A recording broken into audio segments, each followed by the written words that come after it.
Ini saya bahas ramalan atau wasiat. Firasat. Ini sangat penting untuk negara kita.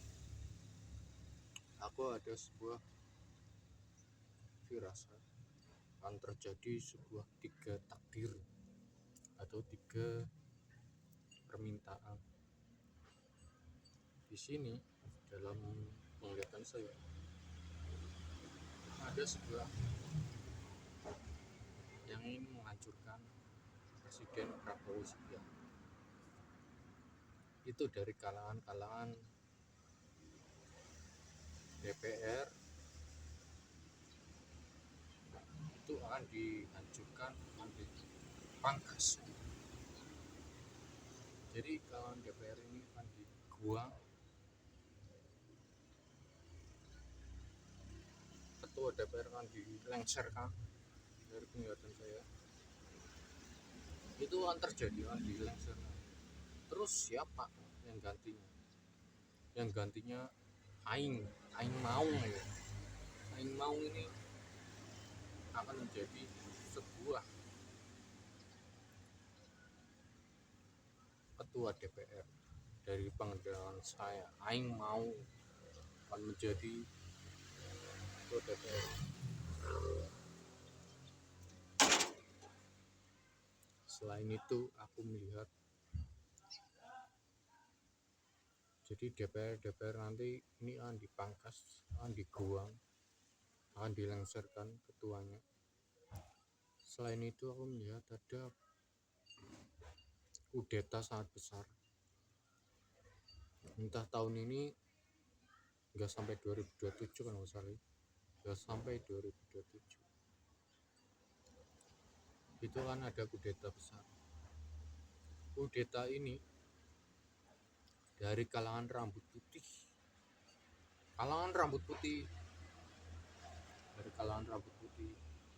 dia akan menjadi seorang wakil presiden.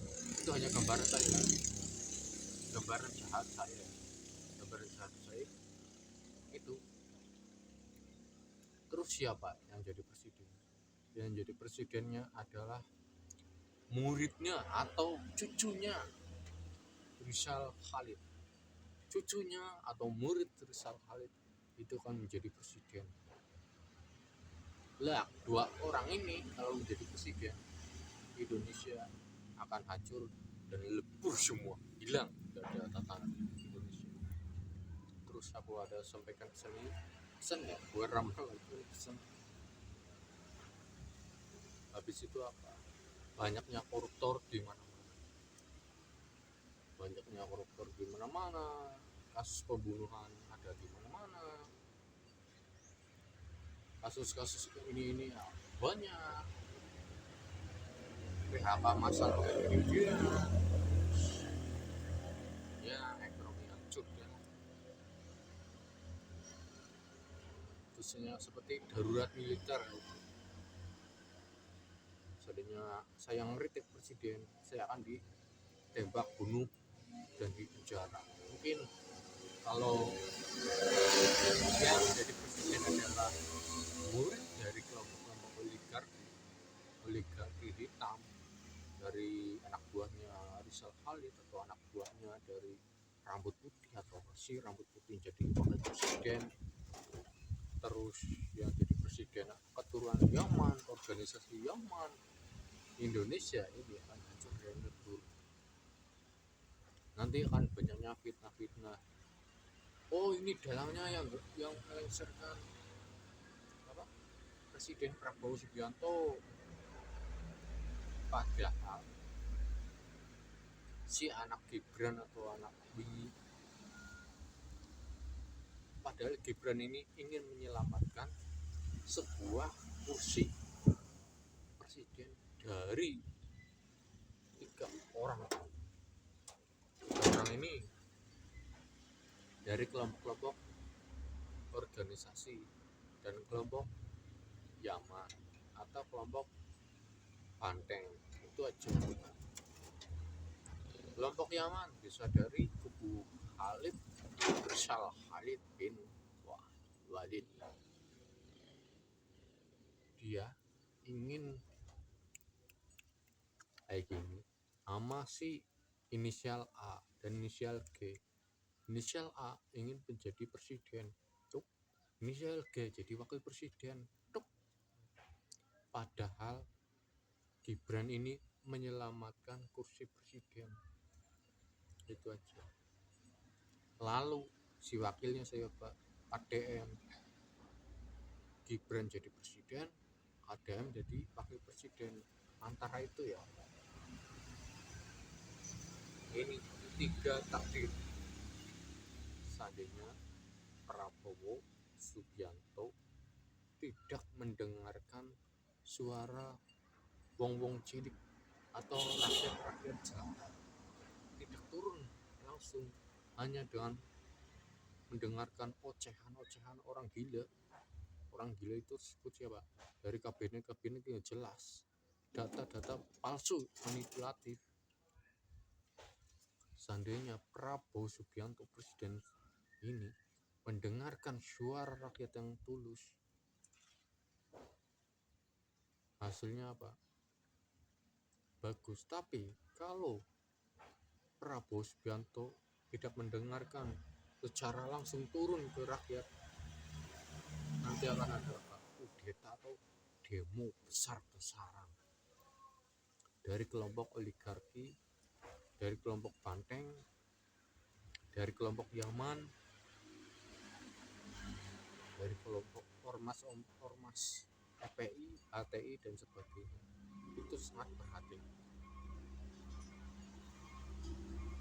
Nah, nanti tahun 2025 mungkin bulan Oktober, November atau Desember, di situ ada penggerakan penglengseran atau kudeta sampai pembakaran, penjarahan fasilitas umum dan penjarahan berbagai tempat-tempat di mall atau rumah.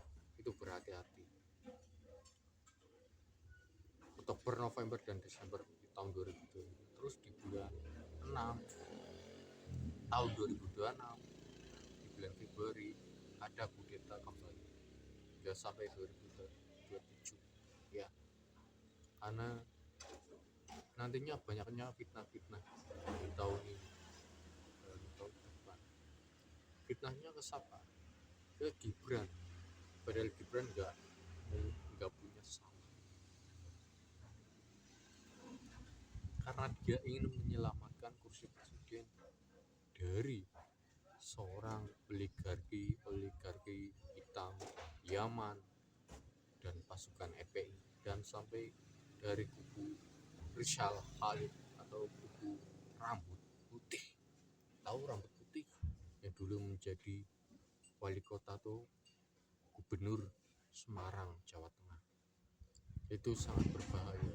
Dan aku dari pandangan saya, nanti dari kubu sisi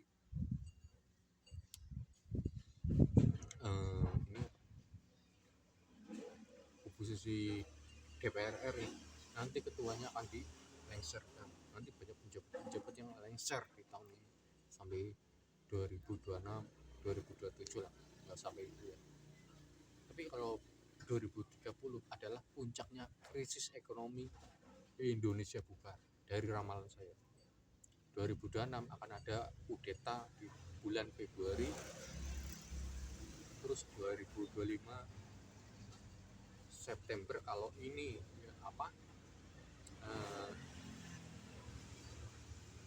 tuntutan aksi ini nggak diterapkan, ini sangat bahaya.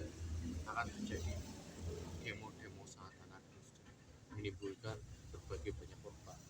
Mungkin di bulan September atau Oktober, November dan Desember ini sangat bahaya, karena bulan-bulan tersebut akan ada gerakan-gerakan seperti zaman VOC. Karena gerakan zaman VOC adalah zaman yang ingin menjajah negara sendiri dan ingin menjajah rakyat yang waras dan waras. Ini sangat bahaya dari pandangan saya. Mata intelektual saya, ini sangat bahaya di bulan-bulan tersebut. tahun 2025 dan tahun 2026 ya sampai 2024. Itu sangat bahaya.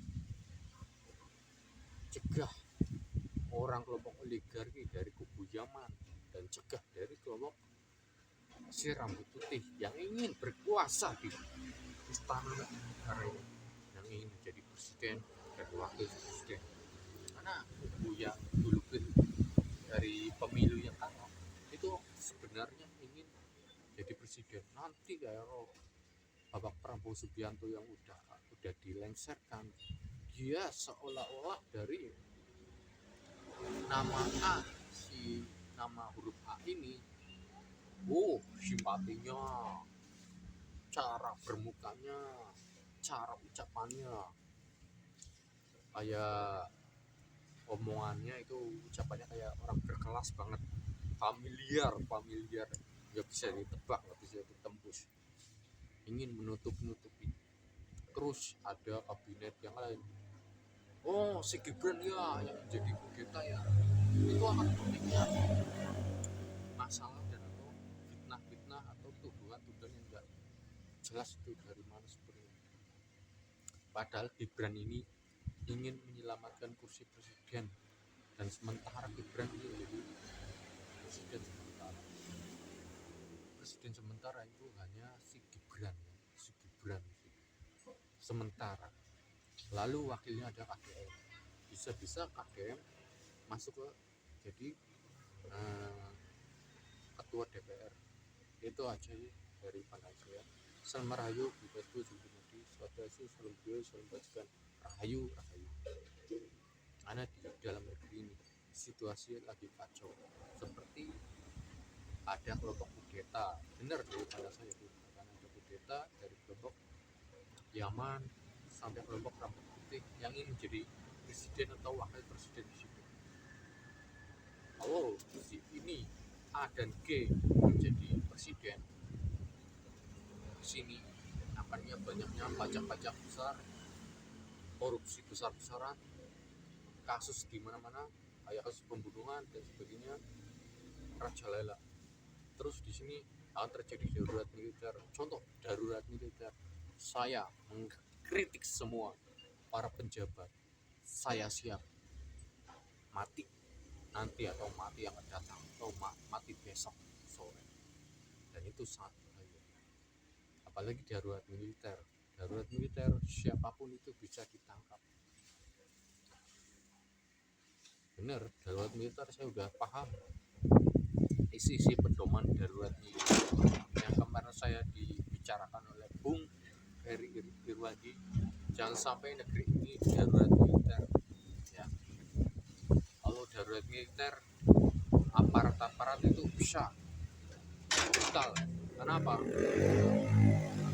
Orang yang tidak mempunyai salah itu bisa ditangkap. Orang yang tidak mempunyai salah itu bisa ditembak mati atau dipukul, dihajar.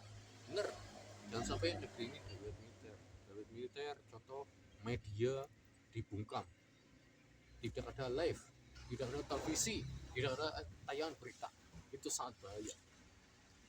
Jangan sampai negeri ini darurat militer. Apalagi negara ini, istana negara yang saat ini jangan dimasuki orang-orang oligarki hitam, yaitu A dan G yang ingin berkuasa menjadi presiden dan wakil presiden. Antara A dan G ingin menjadi presiden atau wakil presiden tahun ini, mungkin tahun depan. Karena sangat bahaya. Lindungi presiden Prabowo Subianto dan lindungi negeri ini, lindungi daerah-daerah kalian. Jangan sampai saudara-saudara kalian menjadi provokator, jangan sampai masuk ke jebakan-jebakan oligarki atau jebakan pengasut dari mafia koruptor. Itu aja yang pesan saya. Jangan sampai ada penjarahan, pembakaran fasilitas umum. Itu sangat merugikan kita semua. Mari kita bergandengan tangan, maupun rambut kita putih, kulit kita hitam, kulit kita coklat, kita saling bergandengan tangan, jangan sampai terpecah belah oleh orang-orang yang ingin mencari kepentingan lewat simpati yang tidak menggunakan lewat hati nuran. Salam Rahayu, Swastiastu, Salam Budaya, Salam Bajikan, Rahayu.